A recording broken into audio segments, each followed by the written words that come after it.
What's going on, y'all? Welcome to the Triple Z Podcast. I'm your host, Isaiah Henry. I'm really looking forward to the NBA Finals between the Dallas Mavericks and the Boston Celtics. The new generation of NBA basketball is here because this is a finals where it's no LeBron James, no Kawhi Leonard, no Kevin Durant, no Steph Curry, players that have dominated the NBA Finals for the last decade or so. We're about to see some young superstars like Luka Doncic at the age of 25, Jayson Tatum at the age of 26, Jaylen Brown, if you want to call him a superstar, win their first ever championship, which is the biggest accomplishment in NBA basketball.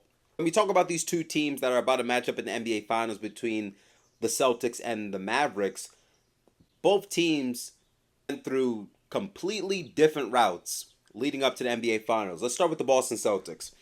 And when we start with the Celtics, let's go back to last postseason where it was a real challenge for them in last year's playoffs. They went 6 games with the Atlanta Hawks. They went 7 games with the 76ers. Jayson Tatum scored 51 points in Game 7. Then they went to the Eastern Conference Finals, went against a number 8 seed in the Miami Heat, was down 0-3, tie at 3-3, have Game 7 back in your home court, and ultimately lose in the Eastern Conference Finals to the Miami Heat, missing an opportunity to go to the NBA Championship.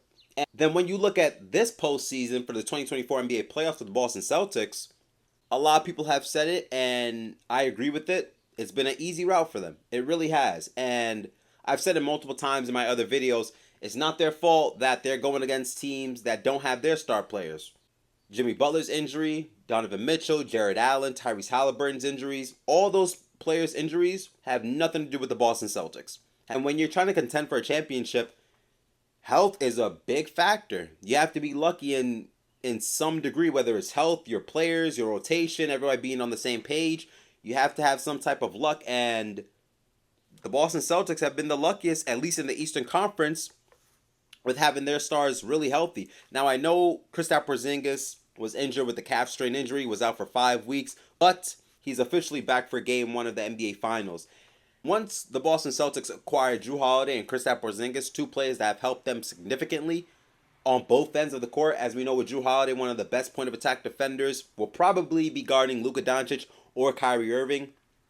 Kristaps Porzingis being able to post up, space out the floor, stretch it out, make Boston play 5 out, where they have shooters all across the court. And we know what he can do defensively as well, protecting the rim, being able to alternate shots. So those two players have really helped Boston reach another level. And all year, Boston has been under this microscope of how they play. Do they look like a championship team? Is Jayson Tatum that guy to lead this team to an NBA Finals and ultimately win the biggest goal, which is the NBA championship, and hang up banner number 18 for the Boston Celtics? Everything Jayson Tatum does will be under a microscope. People are going to criticize him heavily. He did finish top 5 in MVP voting. This is his best opportunity. Like I said, overall for the Boston Celtics, this is their best chance because it won't be easier than this. It really won't, because with the Celtics, they haven't been challenged. They haven't been through adversity. They haven't been in a scenario where they're down 2-1, where they have to play a game 5, 6, or 7. I'm just wondering in the back of my head, will that catch them off guard when they're going against a Dallas Mavericks team that is really, really good and that's been through tougher competition in the Western Conference? Dallas has been through a much tougher path to the NBA Finals than the Boston Celtics.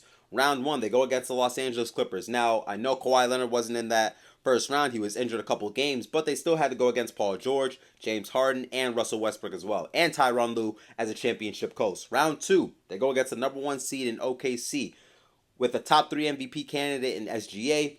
Then they move on to the Western Conference Finals. They go against a Minnesota team that is elite defensively, led by Anthony Edwards, who's a superstar on the rise, who's ascending in the right direction with his NBA career. And Minnesota, everyone knows, if you've been watching NBA playoffs, they took down the defending champs. They took down Denver in Game 7. That's not easy to do. They were down by 20 points and managed to win that game in Denver, a difficult place to win on the road. So Dallas, especially not having home court advantage, being on the road for every single Game 1, and they're going to be on the road again for Game 1 in the NBA Finals. What the Mavericks have been through, I feel as if it's going to better suit them for the NBA Finals, which is the toughest round in the postseason.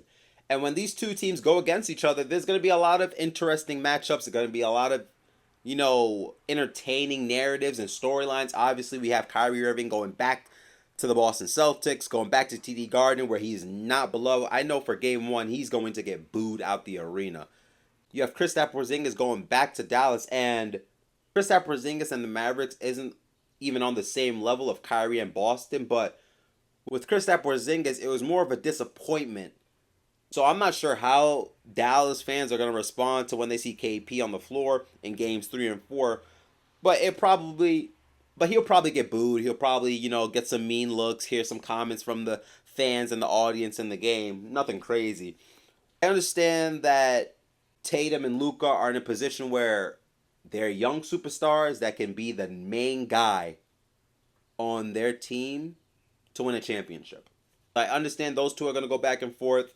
I get the narratives with Kyrie Irving and KP, but I am really, really, really, let me say it again, really looking forward to the matchup of the best defensive backcourt in Derek White and Jrue Holiday versus the best offensive backcourt in Kyrie and Luka Doncic. I feel as if to determine who's going to win this series, what team is going to win this series, is between that duel of the best defensive backcourt and the best offensive backcourt. Whoever wins that matchup is putting their team in a better position to win the NBA championship. With Boston, what's working in their favor a little bit, they have 4 ball handlers. They have 4 players that can give you 20 on any given night. They have 4 players that they can just throw at your best player throughout the game. Throughout 4 quarters, you can see Jaylen Brown, Jayson Tatum, Derek White, and Jrue Holiday guarding you on most possessions. Dallas, I feel as if where they can have the advantage is, like I said, it's no secret that the West is way more competitive than the East, and I feel like the path that the Dallas Mavericks has gone through, going through the Clippers, OKC, Minnesota, I feel as if that's preparing them better for the NBA Finals than the route that the Boston Celtics had to go through. I saw an article or like a post on social media saying that Luka Doncic leads almost every statistical stat there is in the playoffs.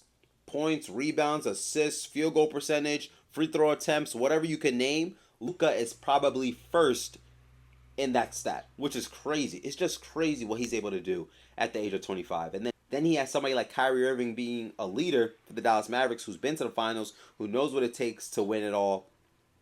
Being in his ear and being able to guide him through this process, that's pretty great for the Dallas Mavericks. For Boston, specifically Jayson Tatum, we've heard it a lot.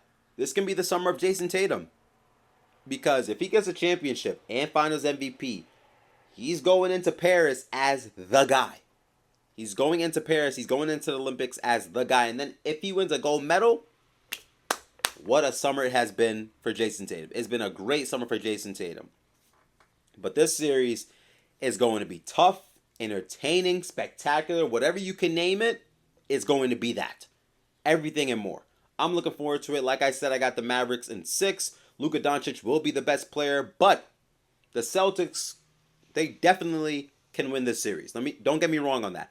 They have the star power, they have the defenders, the offensive power, the three-point shooting, the coaching, all of that. They have the ability to win this series against the Dallas Mavericks.